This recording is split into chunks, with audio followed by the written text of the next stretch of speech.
Coming up on 5 to 3, now a Russian court has begun a closed-door trial of the Wall Street Journal reporter Evan Gershkovich on spying charges. This, of course, is a fairly trumped-up political affair as his employer, US government, everybody has recognised Gershkovich appeared in a courtroom on Wednesday. That's today. His head shaven by prison authorities after being transferred from the Moscow jail where he's been held since March 2023. He's the first American journalist to be arrested in Russia on espionage charges since the collapse of the Soviet Union. Let's speak to Deputy World Editor at the Wall Street Journal, Deborah Ball. Deborah, good afternoon to you. Of course, we stand with Evan. It's a statement that many of us, particularly yourselves there at the Wall Street Journal, have been shouting as loudly as possible. What do we know about this current hearing? We understand it's behind closed doors, so it's very difficult to get information out. But is there anything you're able to tell us about the progress of this particular appearance? We're not. I mean, to be clear, this is this is neither free nor fair process. There's no transparency. It's a secret trial on completely trumped up charges. So almost by its very definition, there's no information. They have never released, the Russians have never released anything, any detail or any justification for their having arrested Evan.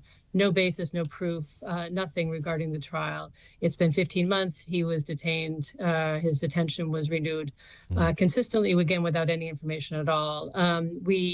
Today's proceedings, it went behind closed doors. His attorneys are compelled by a non-disclosure agreement, essentially because it's a spying trial. They also are bound by secrecy, which is, which all of these principles would be very unfamiliar to anybody living in the West. He's not being accorded any of the due process that would be familiar in the UK, the US, or elsewhere. So unfortunately, we know nothing about the proceedings. Yeah. I mean, let's just a word on Evan himself, people who've worked with him, alongside him.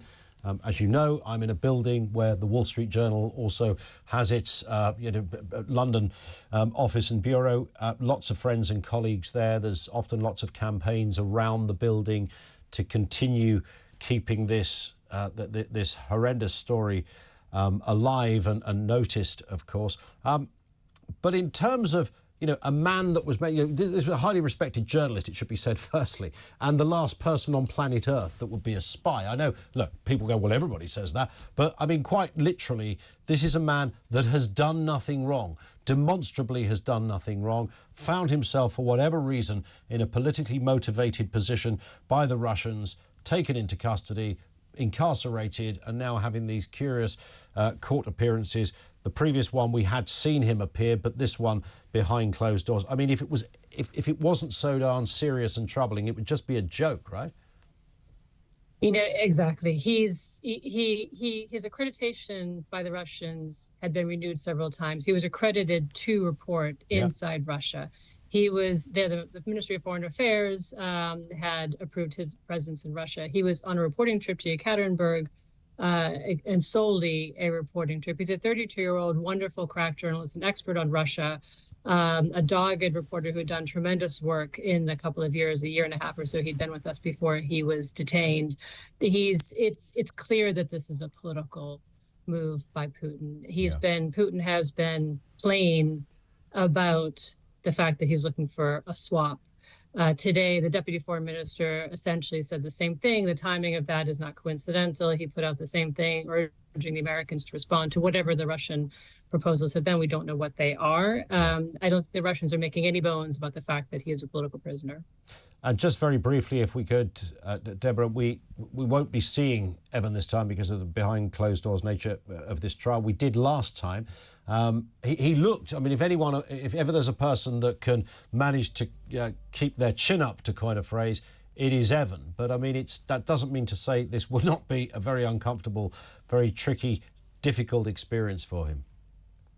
He has been, by all accounts, we're all writing to him. He's writing back to us. He's gotten thousands of letters. The friends, family, colleagues, we all are staying in close touch as we can do with him. By all accounts, in the letters I've received, he is taking this ordeal with extraordinary grace and even humor. He's digging into the gossip at the Wall Street Journal. He's having gifts sent to his friends for birthdays and anniversaries. He's conducting a a chess match with his father. So I can only admire him. Absolutely. Listen, Deborah, we hope the next time we speak, the news is better and something comes of this. Deborah Ball is the Deputy World Editor of the Wall Street Journal with us here on Talk.